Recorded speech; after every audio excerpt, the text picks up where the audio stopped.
வணக்கம். பூமியில் வாழ்கிற விலங்குகளுக்கெல்லாம் இயற்கை மூளையை படைச்சிருக்கு. அதில் சிந்திக்கும் திறன் படைத்த மூளைன்னு சொன்னால் அது நம்ம மூளை மட்டும்தான். விலங்குகளிலிருந்து மனிதனை பிரித்து அறிகிறதே அந்த மூளையின் செயல்திறனால தான்.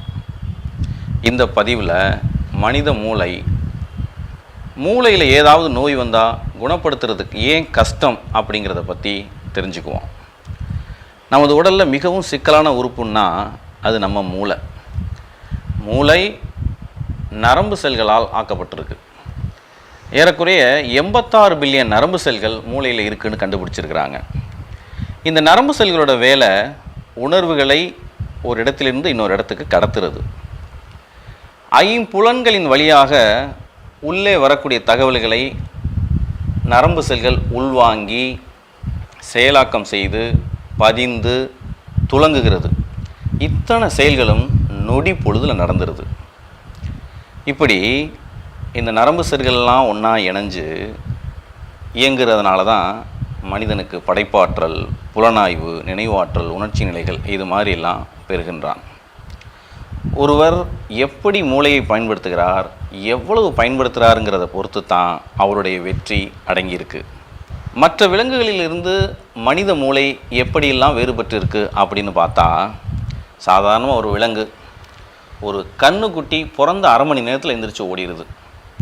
ஆனால் நாம் குழந்தை பருவத்தில் எழுந்து நடக்கிறதுக்கு கிட்டத்தட்ட 1 வருஷம் ஆகுது. எதுக்காக இந்த வித்தியாசம் அப்படின்னு பார்த்தோம்னா ஒரு உண்மை புலப்படும். தாயின் கருவறையில் இருக்கும்போது ஒரு விலங்கு முழு உடல் வளர்ச்சியை பெறுகிறது. ஆனால் குழந்தை தாயின் கருவறையில் இருக்கும்போது உடல் வளர்ச்சியை விட மூளை வளர்ச்சி தான் அதிகமாக இருக்குங்கிறாங்க. கருவறையில் இருக்கிற விலங்குக்கு உடல் வளர்ச்சியும் கருவறையில் இருக்கிற ஒரு குழந்தைக்கு மூளை வளர்ச்சியையும் இயற்கை கொடுத்துருக்கு. விலங்குகள் ஒவ்வொன்றுக்கும் குறிப்பிட்ட அளவு மூளை இருக்கும், அதில் குறிப்பிட்ட அளவு ஞாபக சக்தி இருக்கும். அந்த ஞாபக சக்தியை வச்சுக்கிட்டு அந்த விலங்கு பசி, தாகம், சரீர இன்பம் இது மாதிரி விஷயங்களை தேடுறதுலேயே வாழ்க்கையை முடிச்சுக்கும். விலங்குகளை பொறுத்தளவு அவ்வளவுதான்.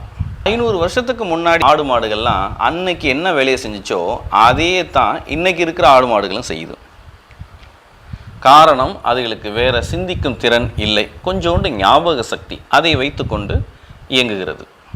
இன்றைக்கி கல்வி முறையை பார்த்தீங்களா, சிந்திக்கும் பிள்ளைகளை உருவாக்குறதை விட மனப்பாடம் செஞ்சு ஒப்பிக்கிற பிள்ளைகளை தாங்க உருவாக்குது. மனித உடல் உறுப்புகளிலிருந்து மூளை எப்படிலாம் வேறுபட்டிருக்குன்னு பார்த்தோம்னா, நம்ம உடம்பில் கோடிக்கணக்கான செல்கள் தினந்தோறும் அழிஞ்சு புதிய செல் தோன்றிக்கிட்டே இருக்கும். ஆனால் மூளை செல்லுன்னு பார்க்கும்போது அவ்வாறு புதிய செல்கள் தோன்றுவதில்லை, புதுப்பிக்கப்படுவது இல்லை.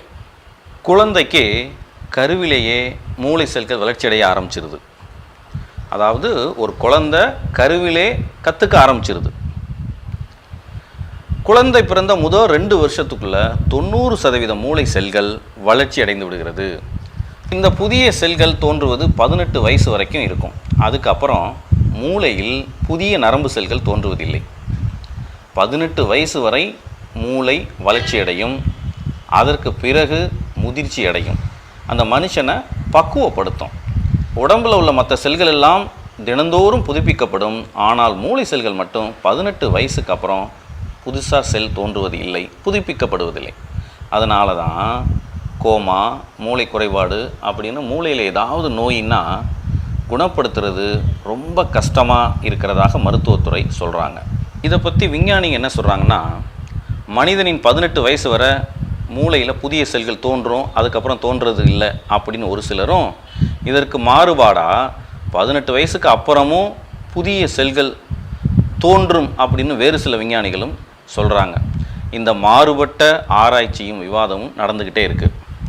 சரிங்க, இப்போ நாம் என்ன புரிஞ்சுக்கணும், புதிய மூளை செல்கள் தோன்றுவது இல்லை அப்படின்னா அப்போ இருக்கிற செல்லை வச்சு தான் ஒரு மனுஷன் வாழ்நாள் முழுவதும் பயணிக்க வேண்டும். மூளையின் நரம்பு செல்களின் எண்ணிக்கை குறையக்கூடாது, தேய்மானம் அடையக்கூடாது, செல்கள் இறந்து போயிடக்கூடாது. மூளை செல்களினுடைய செயல்திறன் குறைஞ்சு போகாமல் பார்த்துக்கிறது அவசியம். இன்றைக்கி நிறைய பேருக்கு மூளையின் செயல்திறன் குறைஞ்சி போகிறத பார்க்குறோம். பல்லு விளக்குறது ஒரு சாதாரண செயல். வலது கையில் ப்ரஷ்ஷை பிடிச்சி பல்லை விளக்கிடுறோம். தினமும் செய்கிற எளிதான வேலை தான்.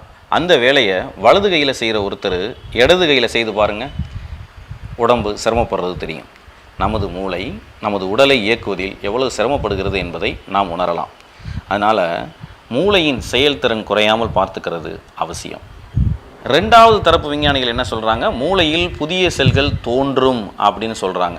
அவங்க சொல்கிற செய்தி, ஏதாவது ஒன்றை புதுசாக கற்றுக்க முயற்சிக்கும்போது மூளையில் புதிதாக செல்கள் தோன்ற ஆரம்பிக்கும். ஆக புதிய சிந்தனை, புதிய செயல் செய்யும்போது புது மூளை செல்கள் தோன்ற வாய்ப்பு இருப்பதாக நாம் புரிந்து கொள்ள வேண்டும். மறதி நோய், பக்கவாதம், மூளை குறைபாடு போன்ற நோய்கள் வராமல் பாதுகாக்க மூளையின் நலன் காக்கப்பட வேண்டும் என்பதே நமது விருப்பம். இன்று முதல் மூளையின் நலன் காக்க முயற்சிப்போம். அதற்கு புதிதாக யோசிப்போம். உங்களுக்கு இந்த பதிவு பிடிச்சிருந்தா லைக் பண்ணுங்கள், ஷேர் பண்ணுங்கள், கமெண்ட் பண்ணுங்கள், இந்த சேனலை சப்ஸ்கிரைப் பண்ணுங்கள். நன்றி.